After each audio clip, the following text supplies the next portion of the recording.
from a Rangers point of view, I think the overriding feeling, Daniel, for Rangers fans will be predictable. Basically, when it gets to the business end of the season, Rangers, different players, different managers, but this club certainly in the last 45 years, when it gets to the real crunch time, when the going gets tough, they fall away. And that was probably encapsulated in the performance today. When you think about how dominant Rangers were in the first half, they probably should have led with more than a goal. Thought they controlled the game, looked fairly comfortable. And the contrast, and we've said this for the last 3 games now, Falkirk, Motherwell and Hearts, the contrast between the first half performance and the second half performance, sometimes it flips, it's not always the same one, but they produce 45-minute performances, and as soon as these players feel that the game's getting away from them, they don't react positively, they will, and that's what happened in the second half, and obviously Hearts won and deserve their victory. Obviously, the change at half-time, Derek McInnes, he played it down in the press conference afterwards, putting Blair Spittle on for Chesnikov, but it did have a big impact in the game. It allowed Hearts to get a stronger foothold in it, and Rangers just didn't react. Danny Rohl didn't react, Scott. He didn't, Jack, and I've heard a few people saying that in the press room. And look, you're right, of course a manager has to react to stuff in game and has to change things, and you could see pretty early on in that second half it was getting away from Rangers and Hearts were taking control.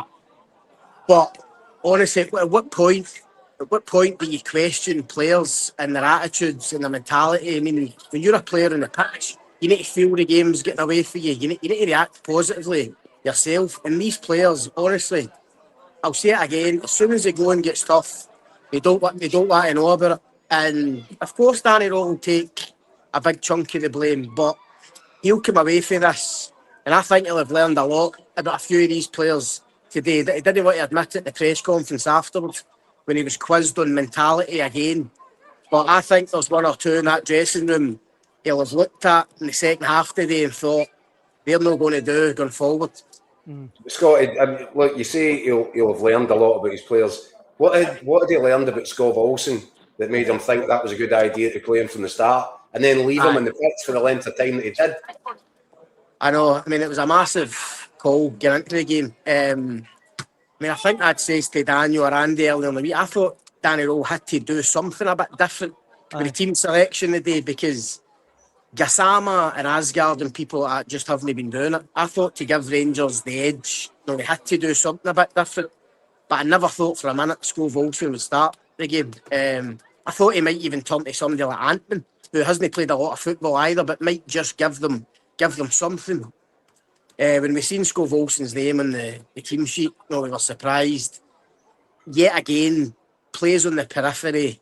It's powder puff in final third. Real lack of end product. He's a guy that pretty much isn't going to be there next season, which made his selection even more baffling. Yeah. And I think the worry for the Rangers fans, Jack, will be that, to me, told you that Danny Rohl was clutching at straws a wee bit, just looking for something, and even turning to a guy like that who just hasn't turned up for the minute he's arrived. But clearly Danny Rohl knew getting into the game he had to try something different, and it was a gamble playing Skov Olsen, and obviously it didn't pay off. I go back to I was saying to the boys, the first couple of minutes of the game, Rangers had a breakaway, and it was like a counter-attack, and I think it might have been Sharmiti who broke, and it was a real chance for Rangers to put a marker down, and the pass for Sharmiti to Skov Olsen was slack, it was overhit. Skov Olsen meanders onto the ball, then plays a really loose, tries to caress a pass into the middle of the pitch. The move just broke down, and you're thinking, where's the intensity there? I mean, they must have worked on that so often to try to break on Hearts. And that's why he's in the team. That's why he was signed in January and was this high profile, former £12 million man. And honestly, I mean, the lack of intensity he plays at is just... And that was the fear when the team sheets came out. When me and Andy were discussing it, we thought, if there's one game that you thought wasn't suited to Skov Olsen, it's away at Tynecastle, tight pitch, crowd on top of them, under pressure, no getting a minute on the ball. And look, he did okay in the first half. There was certain points in the first half where I thought he kind of kept the ball for them, and he was calm in possession, and obviously Rangers were dominant at that point. But like the rest of them in the second half, just disappeared, and then inevitably got the hook. He was guilty, Scott, of sleeping at Kingsley's equaliser as well. Of course he was. He's got to be switched on. So is Tavernier.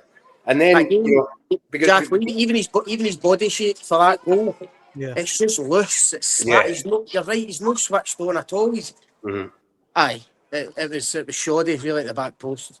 Then, Scott, because I have been making my point, because I said it last night that I felt Danny Rohl's experience was going to be an issue in this run-in for Rangers, and that his lack of experience would ultimately cost him, because I feel in big games, some of the decisions he makes make the team worse. And I felt the substitutions, it was, as I said, I used a phrase earlier, substitute spaghetti in that second half. But you don't know what is it he's trying to achieve. Yes, throw all my goal scorers on you. But at that point, you lose so much shape that you lose all momentum. They never looked like getting back into that game. And I'm struggling to think of one substitution that he made that made Rangers better. I think taking Skov Olsen off and replacing him with Gassama, obviously. But for me, what they needed was Connor Barron on that pitch, in the middle of the pitch, when Hearts started to kind of get on top of the midfield. I couldn't understand. I would have, my substitution would have been Connor Barron for Diomande, who was starting to look a bit spent. And then what he was thinking about taking Raskin and Mikey Moore off at the same time, I don't know. I've got no idea. But it just felt, might be, you've probably got a better picture, believe it or not, just watching it. The second half, obviously, you're working and your head's down. But to me, it just felt like, as you say, it was just throwing subs on for the sake of it. It was just throwing stuff at a wall, hoping something was going to stick. And it's interesting, you say about Barron, Andy said the same thing. When the game started getting away from them, it did feel like it needed a Barron for a Diomande or even a Mikey Moore, who was giving the possession away regularly in the second half as well, and wasn't having the impact that you would hope him to have. So I think you're right, Barron might have been a better sub, but it just got a bit desperate, I thought, in the second half when the crowd got on top of Rangers, and Hearts get control of the game.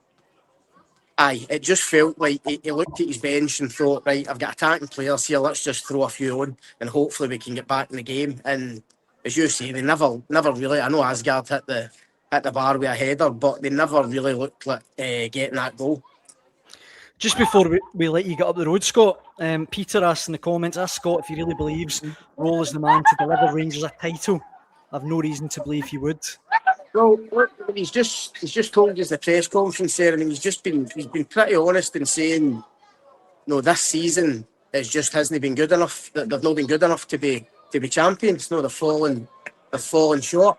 But in terms of next season, Daniel, I think the way Rangers are capitulating in these post-split fixtures puts Danny Rohl under more pressure than he might have been. I think if Rangers had showed up well post-split and lost the league narrowly, they fought to the last day and lost out, of course punters wouldn't be happy and questions would be asked. But given the context of the season, I've said to you before, I think he would have then started next season with real backing and a belief there that they could go and do it.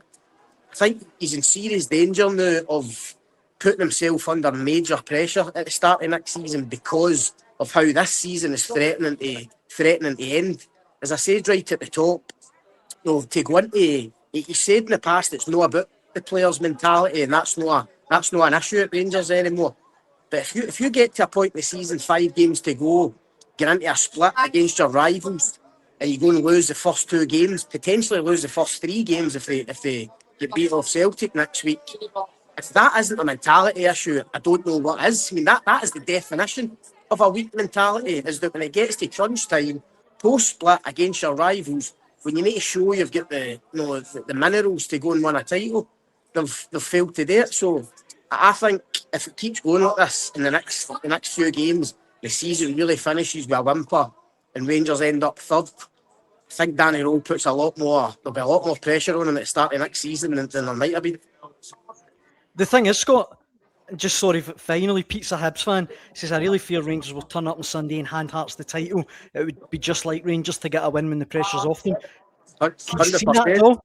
Well, that would typify Rangers, I think, in the last few years. That's the kind of thing that they do. No, they might after knocking themselves out the title race by losing to Motherwell and Hearts.